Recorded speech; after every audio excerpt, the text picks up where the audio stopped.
मत्ती रचित सुसमाचार अध्याय 4 वचन 1। तब उस समय आत्मा यीशु को जंगल में ले गया ताकि इब्लिस से उसकी परीक्षा हो। वह 40 दिन और 40 रात निराहार रहा। अंत में उसे भूख लगी। तब परखने वाले ने पास आकर उससे कहा, यदि तू परमेश्वर का पुत्र है तो कह दे कि ये पत्थर रोटियां बन जाएं।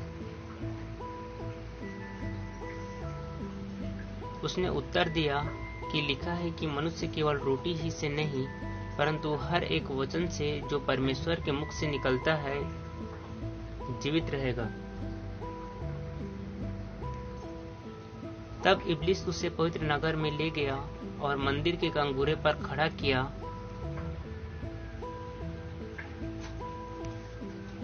और उससे कहा, यदि तू परमेश्वर का पुत्र है तो अपने आप को नीचे गिरा दे, क्योंकि लिखा है कि वह तेरे विषय में अपने स्वर्गदूतों को आज्ञा देगा और वे तुझे हाथों हाथ उठा लेंगे, कहीं ऐसा न हो कि तेरे पांवों में पत्थर से ठेस लगे।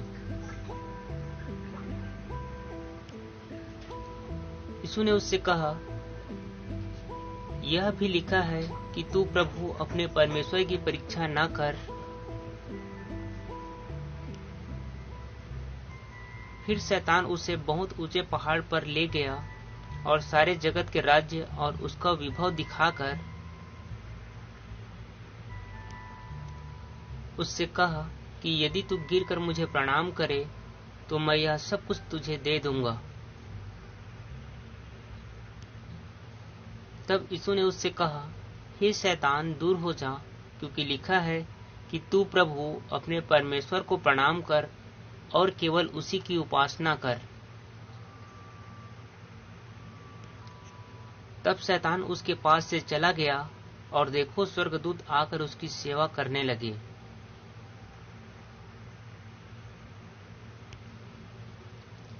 जब उसने यह सुना कि यूहन्ना पकड़वा दिया गया तो वह गलील को चला गया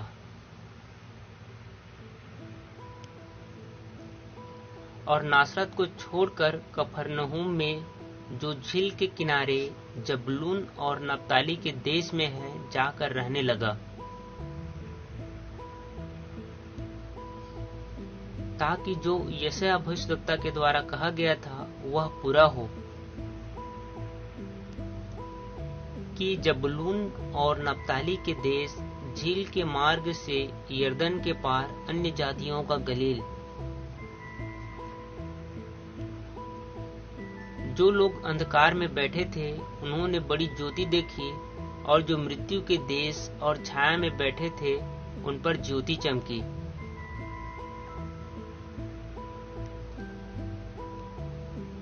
उस समय से यीशु प्रचार करना और यह कहना आरंभ किया कि मन फिराओ, क्योंकि स्वर्ग का राज्य निकट आया है।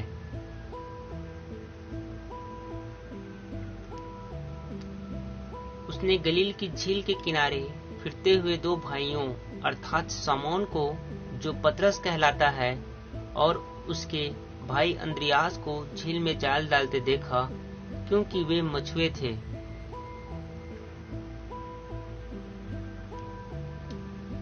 और उनसे कहा, मेरे पीछे चले आओ तो मैं तुम्हें मनुष्यों को पकड़ने वाले बनाऊंगा।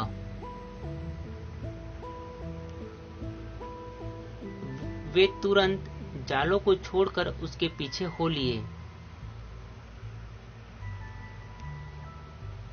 और वहां से आगे बढ़कर उसने और दो भाइयों अर्थात जब्दी के पुत्र याकूब और उसके भाई यूहन्ना को अपने पिता जब्दी के साथ नाव पर अपने जालों को सुधारते देखा और उन्हें भी बुलाया।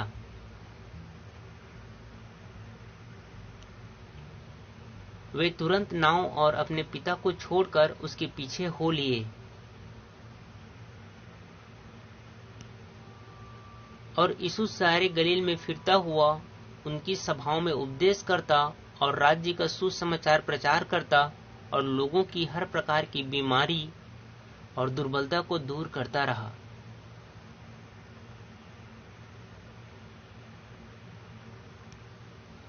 और सारे सूरिया में उसका यश फैल गया और लोग सब बीमारों को, जो नाना प्रकार की बीमारियों और दुखों में जकड़े हुए थे और जिनमें दुष्ट आत्माएं थी, और मिर्गी वालों और झोलों के मारे हुओं को उसके पास लाए और उसने उन्हें चंगा किया।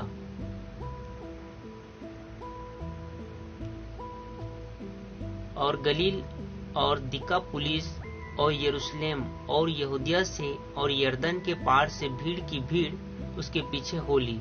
हालेलुया। सबको जय मसीह की।